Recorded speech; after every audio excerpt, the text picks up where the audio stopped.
Our next presenters are Emmett Tazin and Shannon Avanchik. Emmett Tazin is the project manager for the lead testing in school and child care program as of May 2025. He has a degree in environmental studies from Southwestern University. Emmett has been with the TCEQ since 2021 under the Drinking Water Standards section. Shannon Avanchik is the Director of Lead in Drinking Water Programs at True Pawnee, an engineering and consulting firm. She has a BS in Environmental Engineering from Georgia Tech and an MBA with a supply chain concentration from the University of Tennessee.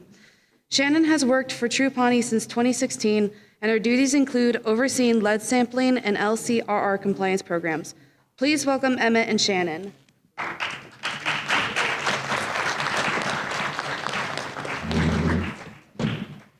Hello, everyone. Thank you so much for that introduction.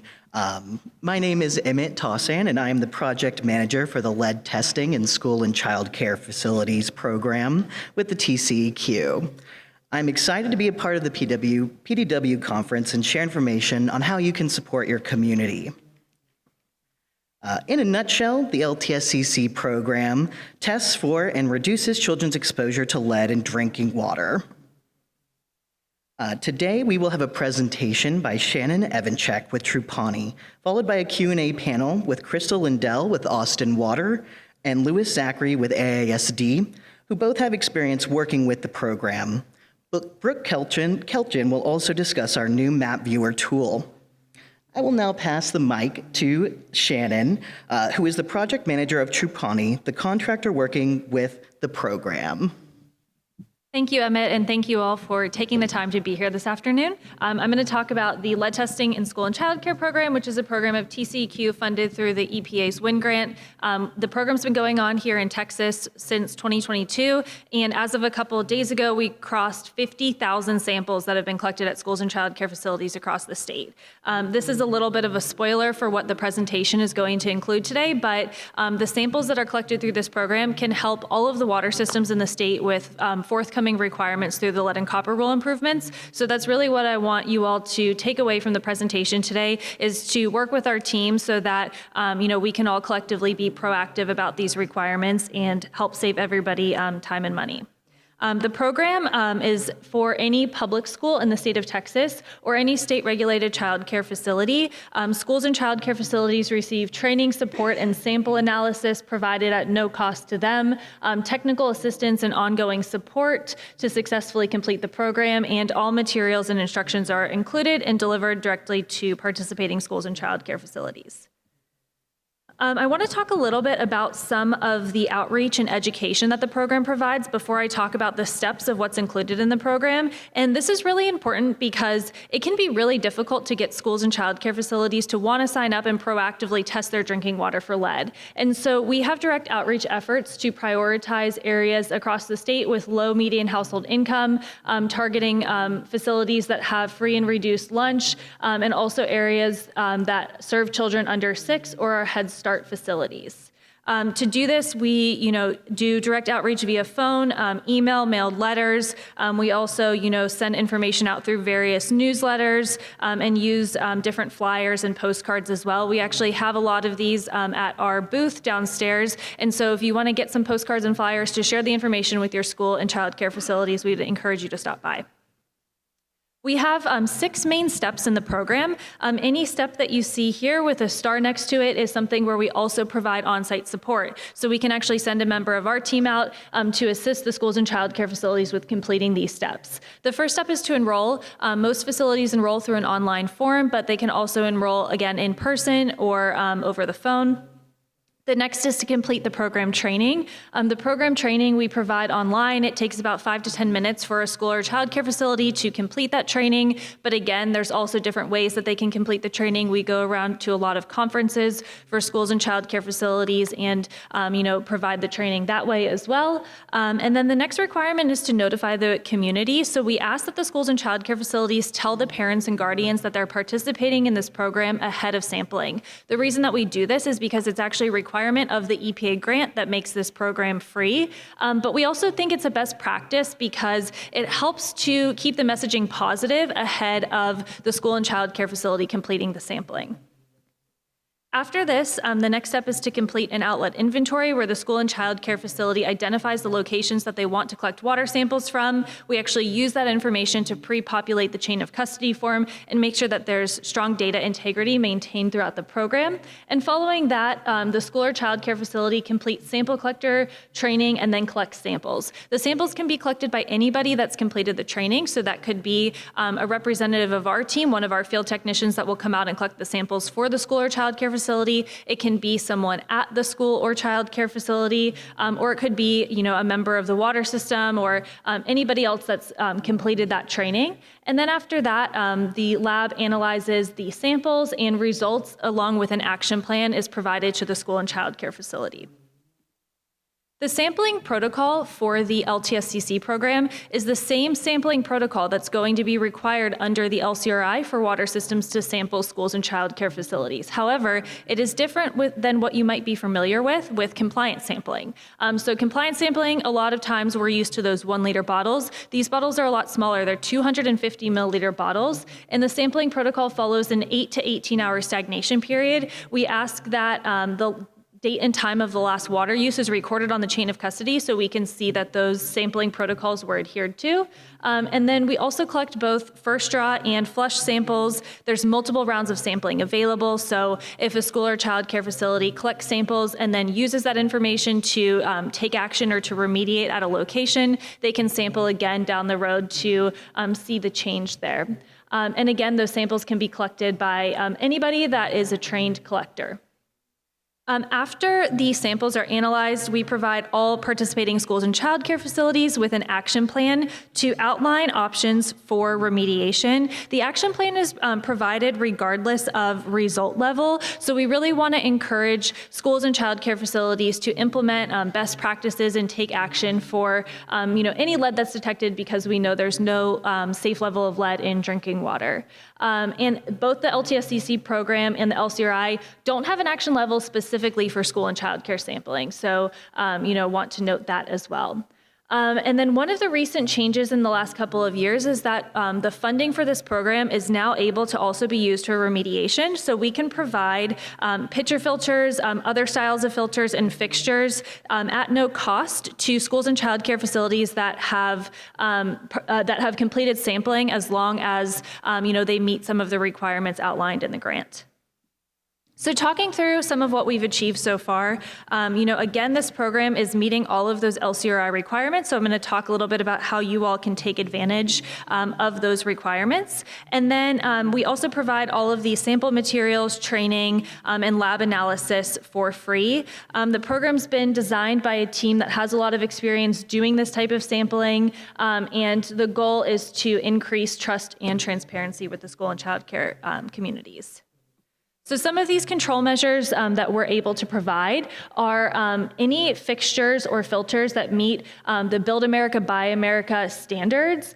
We can, look at things like drinking fountains and bottle fill stations. We encourage the schools and child care facilities to use the sampling data to help inform, what they ultimately decide to do. And so we'll provide technical assistance for selecting the appropriate control measures. I want to note this because when we talk about the LCRI requirement for water systems, one of the questions that gets asked is, if there is a faucet that contains lead, or if there's lead solder that's found in the building, who's ultimately responsible for helping assist and provide remediation? And so ultimately, the responsibility is outlined in the LCRI, doesn't put any responsibility on the water system to actually have to do remediation, but this program offers remediation. So that's another great advantage to taking advantage of the LTSCC program, because there is funding and support in place to implement control measures.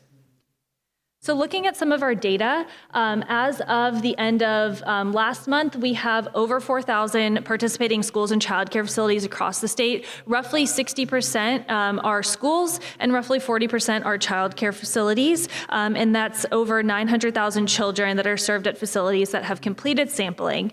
We have now crossed over the 50,000 sample mark for samples that have been collected and analyzed. And we've provided schools and child care facilities across the state with over 6,000 filters and over 1,900 different fixtures provided as well. So some of our findings around outreach we wanted to include here because, it's really interesting to look at some of the trends as to how schools and childcare facilities receive information about the program and who ultimately decides to participate. And what we found is that larger school districts are more likely to enroll at the district level and go ahead and, what we call bulk sign up all of their schools and schools at one time. And typically schools tend to oversee this program through their maintenance departments that tend to best be reached via phone. And then for childcare facilities, we see more individual facilities tend to participate, and things like letters and emails and postcards are more effective than phone calls because during normal business hours, childcare providers have a lot going on to, take care of the children that they're watching. And so we find that those letters, emails, and postcards tend to be a bit more effective. We also see a high turnover with childcare providers and with licensed childcare facilities as well. So we're constantly updating, the data that we have to reach out to active schools and childcare facilities that might be eligible. There's over 26,000 schools and childcare facilities in the state, and so we've compiled this data from a lot of the different data sources throughout the state. So looking at the samples that have been collected at a high level, on average, we're collecting about 30 samples per school and about 7 samples per childcare facility. We're going to talk momentarily about the LCRI requirements, and I want to point this out because the LCRI requires that 5 samples are collected per school and 2 samples are collected per childcare facility. So this program is exceeding those requirements. It's meeting those requirements, but it's also exceeding those requirements. And looking at the percentage of samples that are at or above 15 parts per billion, looking at this because it's a commonly recognized threshold for taking action. Again, there's no action level for this program, but it's a number that's commonly looked at when we're looking at this data and this information. We're seeing at about 2.3% for schools and about 1.6% for childcare facilities. And then when we look at the number of facilities that have at least one location that's at 15 parts per billion or higher, we're seeing that is a lot higher for schools. About a third of schools, about 1 out of 4, 1 out of 3 schools roughly have at least one location that has a result at 15 parts per billion or higher. That's because, in part we're collecting more samples at those schools, but it also is the nature of just some of the dead ends in the plumbing infrastructure in the schools, some of the faucets that potentially contain lead, potentially the use of lead solder. So those are some of the contributing factors there. And then looking at the data, by outlet type, because we are collecting drinking fountains samples, kitchen faucet samples, classroom faucet samples, we wanted to look at this because the LCRI has requirements for different types of outlets that are sampled. So we wanted to take a look here and see if there were any noticeable trends, which we did see that there is more lead detected in kitchen faucets and classroom faucets when compared to drinking fountains. So how can the LTSCC program help water systems? I'm going to first talk a little bit about what's required under the LCRI starting here after the baseline inventory is due in November of 2027. So, last year we talked to a lot of folks in this room, and I think, a lot of the outlook was, well, I need to get to the October 16th deadline for the inventory for the LCRR before I can start to think about, what we're going to be doing for potential LCRI requirements in school and childcare sampling. And now we really have the opportunity where that deadline has passed and we can focus and try to be proactive over the next couple of years to do as much school and childcare sampling as we can now and really leverage that this program exists. And so starting after this deadline for the LCRI, school and childcare sampling will begin. There will be 5 samples that are required to be collected per school and 2 samples required per childcare facility. Those locations are predetermined, and what that means is the LCRI says, for schools, we want you to sample 2 drinking fountains, 1 classroom faucet, 1 nurse's faucet, and 1 kitchen faucet. And so those are predetermined. And then there's also a statement that's required to be included in the Consumer Confidence Report and school and child care notifications that are required annually. Those annual requirements for facilities that need to be offered samples for elementary schools and for all child care facilities include 2 good faith attempts to try to reach them and offer to collect samples at those locations. The EPA has a really great fact sheet that outlines all of the LCRI requirements, so I'd recommend taking a look at that resource as well. The LTSCC program is available right now, and it is voluntary. It is a WIN grant-funded state program, and it allows schools and child care facilities to collect samples at any location that they use for drinking or cooking. So it's a little bit more extensive than the 5-sample requirement under the LCRI.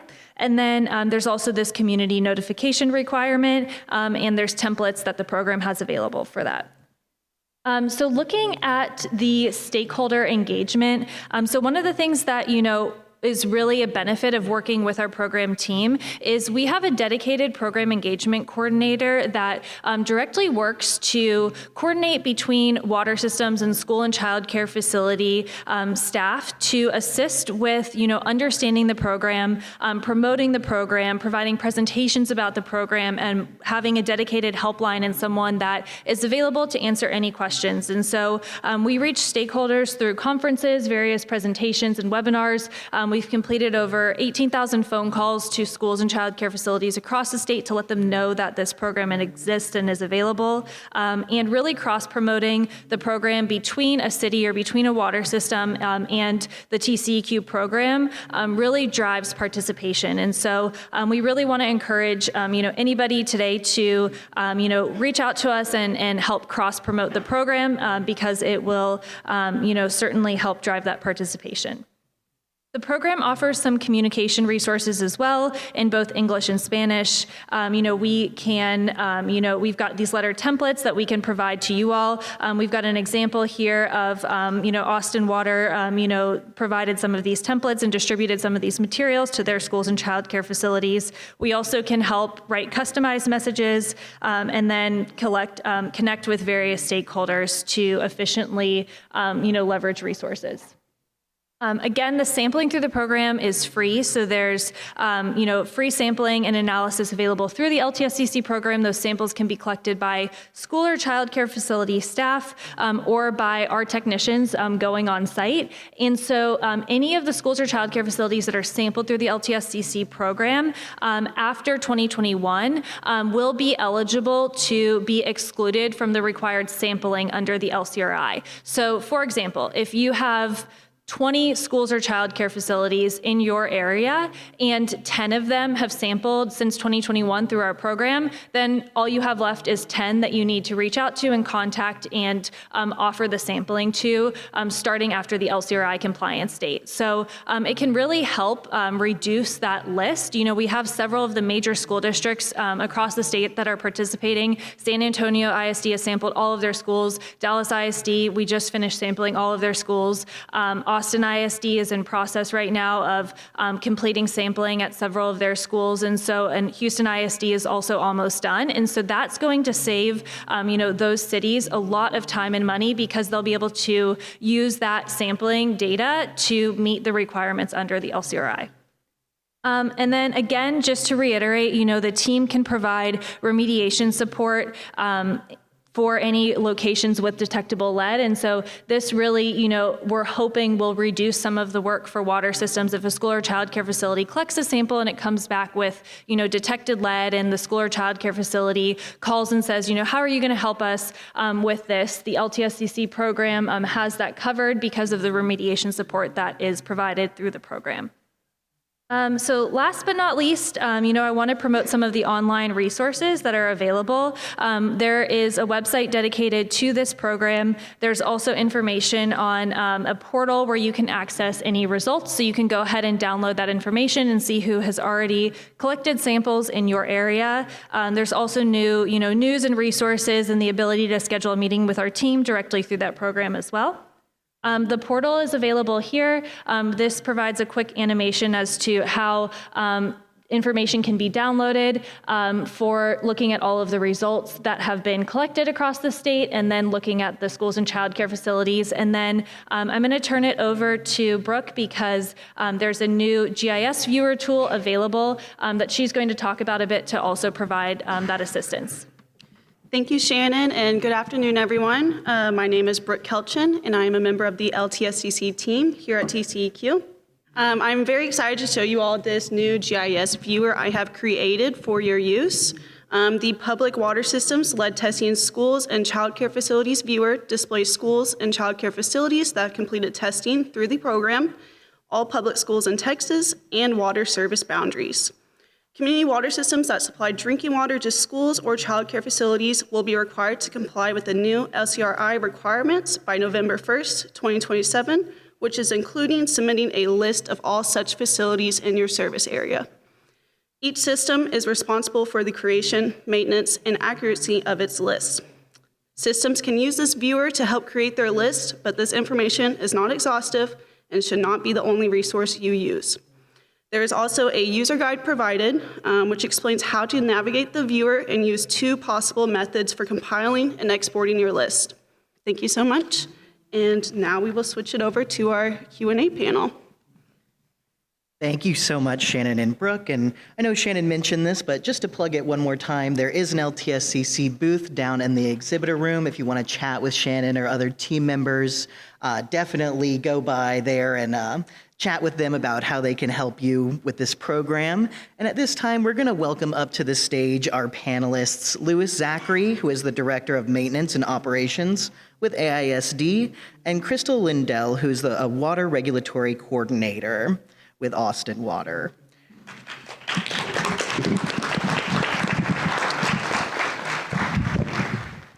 All right. Crystal, I'm going to pick on you first. All right. So first question for you is, why did you collaborate with the LTSCC program? Okay, that's a great question. So Austin Water has a sort of an ongoing, productive line of communication with TCEQ and has for many years. Our regulatory staff, including myself, first heard about the program at a water system stakeholder meeting. And at that point, TCEQ actually asked us, hey, do you have any existing connections with some of your larger customers that you might reach out, tell them about our program, and identify any barriers to their enrollment? So AISD is our largest school district serving Austin, as you might know. And also because just hearing about the program, there's obvious intrinsic benefits, right? Like it's a great service to our most vulnerable populations and it stands to improve community health, as you saw from some of those metrics, a surprising amount of lead out there that we might not have expected. And then for sort of the water systems interest, we saw an opportunity to learn about our customers' needs and build trust. And also, at that time, we were looking at LCRR and knowing that we would need to stand up our own program. So this gave us a great opportunity to learn, what are the best practices, what are the barriers, and what do our customers need. Oh, thank you so much. That actually lends itself very well to my next question for you, which is, to what extent did collaborating with the LTSCC program contribute to your experience or preparedness for LCRI? A lot. A lot. I would be remiss to not toot our own horn at this moment. So as Shannon mentioned, everybody's focused on the inventory. Austin Water is always very forward-looking, so we actually started looking at the rules and preparing our inventory back in 2016. We finished our last inspections, and so submitted our inventory in October with no unknowns and no lead. So we are full force into the next phase or the next step that we can turn our attention to. The leadership created my position in 2023, and my first order of business was to create a scope of work to put out for bid, to create a contract to support the school and childcare sampling program as outlined in LCRR. And then we were pretty excited. We kind of heard it through the grapevine first, but then saw it late 2023 that LCRI was providing an avenue for us to gain compliance credit through programs like the TCEQ's program. And so we kind of put a pause on spending our money and energy on creating our own program and offering and promoting this program to our schools and child cares. So we actually, here's the punchline, there was no joke, but we have currently enrolled about 50% of our schools and are almost at 20% for childcare facilities. So we are well ahead the metrics needed for 2027. I'm pretty excited about that. Well, we love to hear that. And how have these facilities in your service area responded to being encouraged to join the LTSCC program? Yeah, so I'm kind of I feel like such a fangirl. I'm like in the business of promoting a free product to people. And I always lead with like, oh, it sounds a little too good to be true. But the problem with like most advertising, right, this advertising falls on deaf or busy ears, really, right? So the response is really trying to get in. So we've sent mailers, we've sent emails. I had an intern for a summer where we called all 520 childcare facilities directly. We've put stuff on our website. We've worked with other community stakeholders like childcare consortiums, Austin Public Health, who was out inspecting our facilities, things like that to put it out there. But once we got what I found most effective is getting that one-on-one time with a provider I know. Like they went over what seems to be overall most effective, and so we got some returns on email. But when you get them on the phone, what you hear is, well, I've seen the water quality report. There's no lead in our water. Why would I bother? And so as a water system, I have more technical background to explain the water chemistry, the nuance of a large building, and I mean, I'm not a plumber, but the sources of potential lead that might be there. So kind of explaining the need. And then next came the, well, I don't know, that sounds like a giant can of worms. What are you going to do if I find lead? Which, as Shannon already kind of talked to, this is the feedback we gave to the LTSCC, is like, well, nobody wants to sign up if we can't do anything about it. And so, big props to them for working with their grantors and amending their contracts to serve that. And so now it's a lot easier to get folks to sign up because we have an answer to those questions and those barriers. Yeah. Oh, and one more I didn't tout, which is the on-site sampling. So, the provisions of the LCRI are just like, just offer to pay for a couple samples, basically, right? You just have to tell them how to collect their samples. Well, like these guys are busy and this is not their background. So the program will provide, and now they've created a sort of an avenue for the water system to act deliver the whole program themselves as well to remove that barrier too. So if these folks are too busy or don't have the confidence, that's actually kind of what I see is people going like, I don't know I don't trust myself to do it. Will you do it?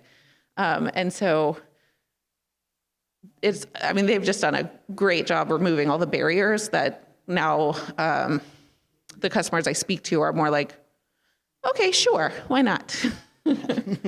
Well, that is wonderful to hear. And last question for you. You kind of touched on this, but just to drive it home for anyone out there who maybe doesn't know where to start with contacting schools and childcares, what was the most effective form of communication for encouraging these systems? So I think of this as, I actually used to be an educator, so it's a low bar, high ceiling kind of approach. So like I listed off all the different things we've done, so many things. And I found that the most effective is the cold calls, the one-on-one. We have a councilman who will ask me to go door to door. I'll do it, not in the summer. And so that seems to be the best. But that being said, I realize like Austin Water is, a very large municipal utility. And so we have a lot more resources at our disposal than maybe a small system. So, we started very small with just a postcard that said, click here. It's great. Please sign up. Right? So if you have somebody, an admin, who can look at their map, get a list of addresses, and send out a postcard, or you don't have to do that. You call them up and you say, can you give me some postcards? There's a very low bar. So yeah. Well, thank you so much for that valuable insight, Crystal. We appreciate it so much. Such kind words. Appreciate that. All right, Lewis, it's your turn in the hot seat. All right, so similar first question for you, Sure. Which is, why did you collaborate with the LTSCC program? Well, it was really easy process for us. We started out sampling or testing our water fountains at all of our campuses back in 2016. We saw the opportunity of having additional support and basically putting us in a position that we can sample more. Actually, we kind of started out on the surface, just making sure replacing water fountains and doing all the mitigation that we could, but having this support really made it a lot easier for us to schedule people, and actually helped our budget as well. So we saw a huge advantage. So we were test sampling in the very beginning. We just saw this as an opportunity to make it to go even further, to try to do what we could to make sure that our drinking fountains and our kitchens or whatnot was safe for our students. And that was the big push in the beginning, to make sure everything was safe, the water was safe for our students. And we know it is, but we want to double check just to make sure. And when we found problems, we'd mitigate them. Absolutely. Yes, that is a great reason. And what were some of the biggest barriers to getting AASD involved in the program, and how did you overcome those? Honestly, I didn't see a lot of barriers. We were contacted a couple of times. An email actually went to the superintendent that kind of filters down to us, But we were already in the position where we want to continue the process, and so we just saw it as an opportunity to take us to the next level. So, and the barriers, I guess, if there were any, would probably be having enough personnel to conduct the sampling, and also setting aside a budget to pay for any filters or whatever we needed to mitigate the problem. Absolutely. And what advice do you have for other schools thinking about participating in the LTSCC program? Well, I would encourage every school district who's really focused on making sure that their water, the water that's received in their water fountains or wherever it may be, kitchens or whatnot, that doesn't contain lead. We had a little slogan, we're here for the kids. And so that's really what our big focus is all about. And when you really do some research and you can kind of see the effects of lead in water, then it's a no-brainer. So for us, that's been the big drive, to make sure that we're providing safe water for our students and our staff.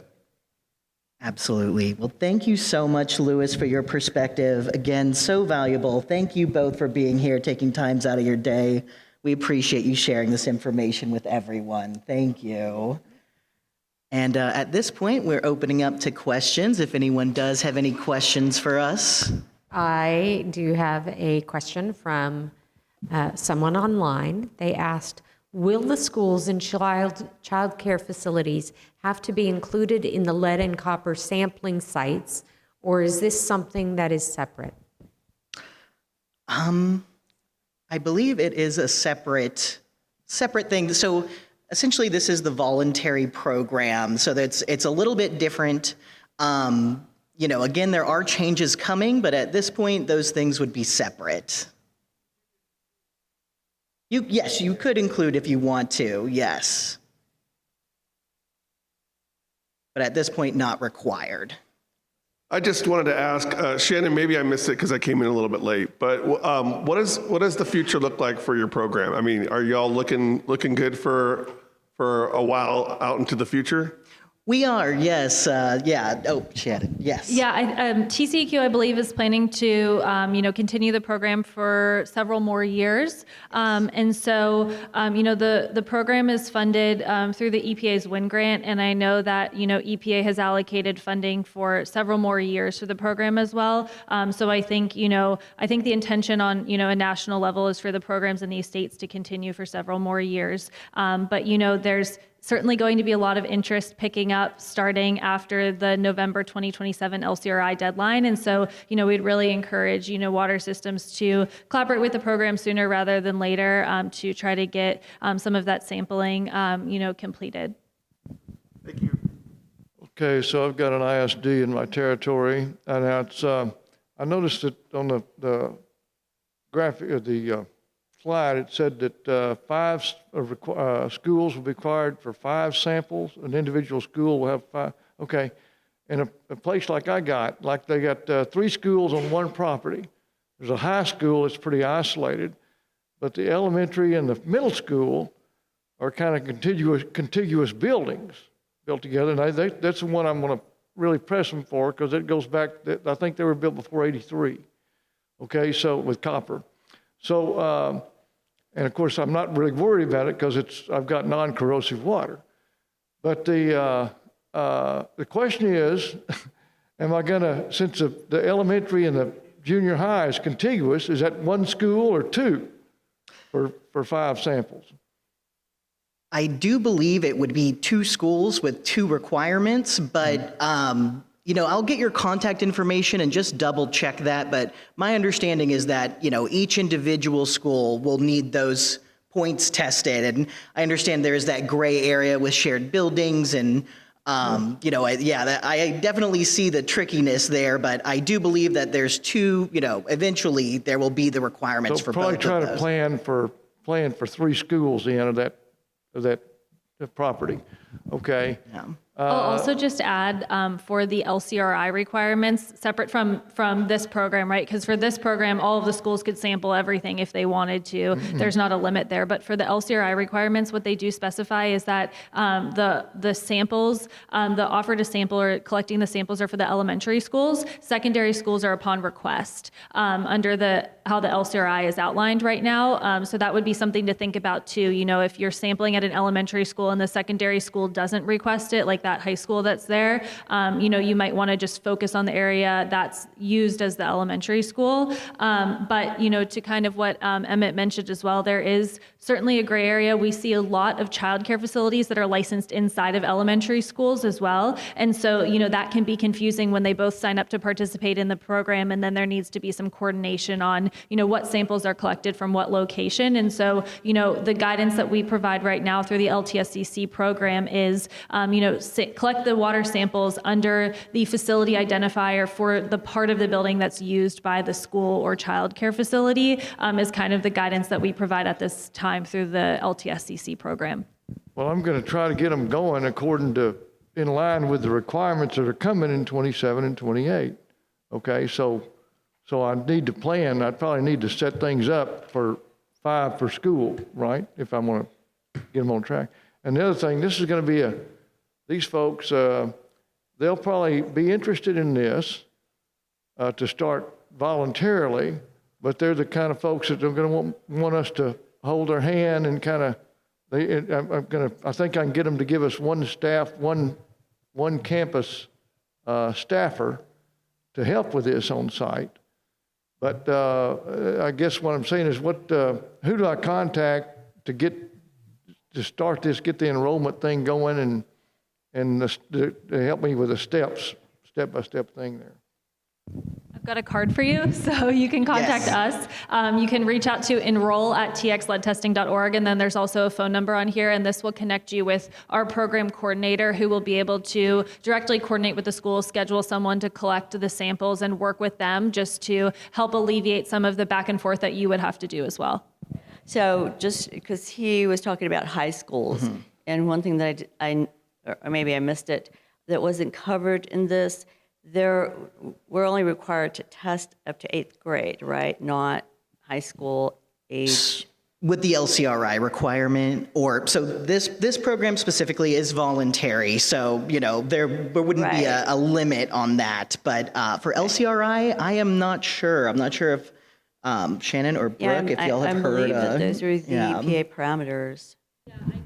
I can And then speak to that. private schools is also a separate entity. Yeah, the as well. or the LTSCC program, high schools are eligible, but for the LCRI requirement, you're correct that, the secondary schools are only upon request. So if the secondary school, so above that 8th grade limit, if they were to come to you and say, hey, we'd like to be sampled, then you would, have to sample them, but it's not the proactive requirement that's required for the childcare facilities and the elementary schools where the water system has to go to them twice and say, hey, we're going to sample you all. And then after those good faith attempts are met, if the school or childcare facility, ignores you or says no, then that still can be counted for the LCRI requirement as it's currently outlined. Okay, so I'm still not quite clear. I apologize because I'm working on a project currently where we've been contracted by a district to roll out this program to their childcare facilities and their schools. And so I know that one of the parameters that we were given was that we only needed to go up to the 8th grade and not necessarily, sample high schools and or private schools also have different parameters. So should we go after high schools as well because we're not doing it, and obviously we're not doing it under the LCRI, we're doing it, they're being proactive and they want to get this out of the way before that 2028. So you're asking if you should sample high schools for the LCRI requirement, or just in general, is it a good idea? Just now, is it going to be a requirement for LCRI? These folks are trying to be proactive, right? So Absolutely. They're trying to roll out the program and trying to get it done and out of the way. So as it stands now, will they be required to test high schools I believe. and Sharon- private schools? Yes. Yeah. Elementary schools and the childcare facilities, and then the high schools are, if they were to ask you all, yes. Okay. So it's not something you have to go after. If they ask for it, okay, got it. Okay, just thank you. Sorry. And I believe we are at time, but again, there is the LTSCC booth down in the exhibitor room. If anyone has any questions, you can swing by there tomorrow. And thank you all so much for being here today. We greatly appreciate it. Thank you so much.